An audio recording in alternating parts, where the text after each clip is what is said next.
So here's a question I bet a lot of you have wondered about.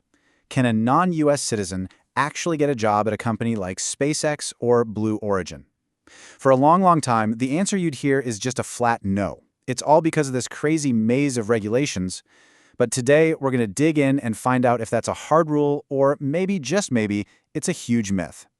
And this is the quote that really set the tone for the entire industry. Back in 2016, Elon Musk said this, and bam, just like that, the doors seemed to slam shut for thousands of brilliant engineers and scientists all over the world. I mean, it sounds so final, so definitive, and honestly, it's a total dream killer. Right, but is that really the whole story? That one line has literally shaped careers, or ended them before they even started. So we really have to ask, what wasn't he saying? It's time to peel back the layers here. Okay, so here's the thing. That answer he gave, it wasn't technically a lie, but it was super misleading. The source material has this fantastic analogy for it. It's like someone playing a really famous song, but in the wrong key, you know? To most of us, it sounds kind of right, but if you're a musician, you know something is just off. It was a pretty clever way to give a half-truth that sounded like the whole truth. Yeah, by hitting those familiar but slightly off-key notes, the answer did exactly what it was meant to do. It just ended the conversation. It was this convincing performance that slammed a door on a world of talent. A door that, as we're about to see, could have actually been opened. So to figure out how that door can be opened, we have to get into the nitty-gritty. We've got to understand the rules of the game, and that means diving into U.S. export control regulations. Let's break down the two big ones you need to know about. All right, so you've got two main sets of rules. First, there's ITAR. This is run by the Department of State, and you can think of it as covering the really serious, heavy-duty military stuff. We're talking rockets, missiles, that kind of thing. Then you have the EAR, that's EAR, which is handled by the Department of Commerce. This covers what they call dual-use items. You know, things that have both a normal civilian use and a potential military one, like advanced computer chips or commercial drones. Now here is the first major myth we need to bust. These rules don't just say U.S. citizens. The actual legal term they use is U.S. person, and that definition is way broader than most people think. It includes green card holders and also asylees and refugees. This is a huge critical point that almost always gets lost in the conversation. And the next big concept is something called a release, and this is where it gets really, really tricky. See, an illegal export doesn't have to be a box shipped overseas. It can happen right there, inside a U.S. building.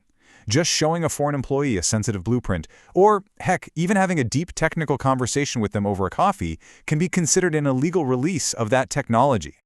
So, when you start adding all of these rules up, you can kind of see the nightmare from the company's point of view. It becomes pretty clear why so many of them just throw their hands up and default to a U.S. citizens-only policy.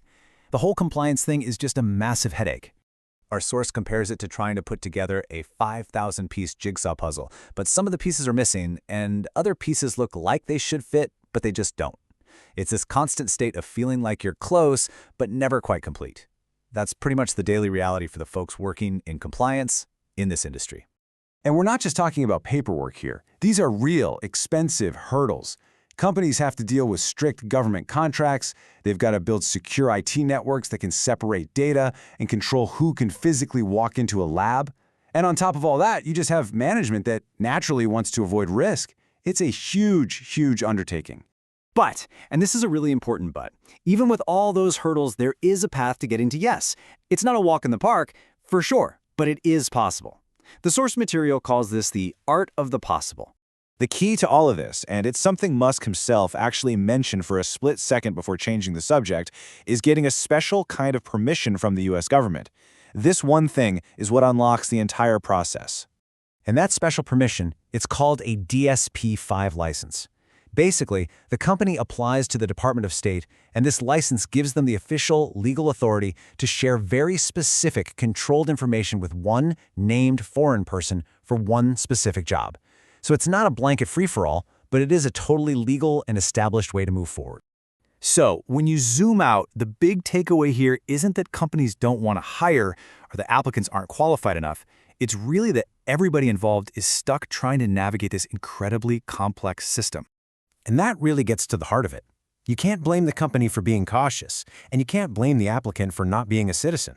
The real challenge, the real bad guy, if you will, is the game itself. this tangled web of rules, risks, and red tape. So for this to actually work, for the impossible to become possible, you need 3 key ingredients to come together perfectly. 1, the company has to be motivated enough to spend the time and the money. 2, the candidate has to have the right visa to work in the U.S. legally in the first place. And 3, the government has to look at that DSP-5 license application and give it their stamp of approval. When all 3 of those things line up, it happens.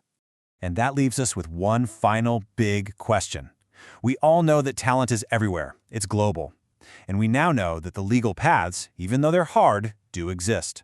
So the real challenge for the entire aerospace industry isn't about figuring out if this can be done, but how to make this art of the possible a more common reality for the best and the brightest, no matter where they come from.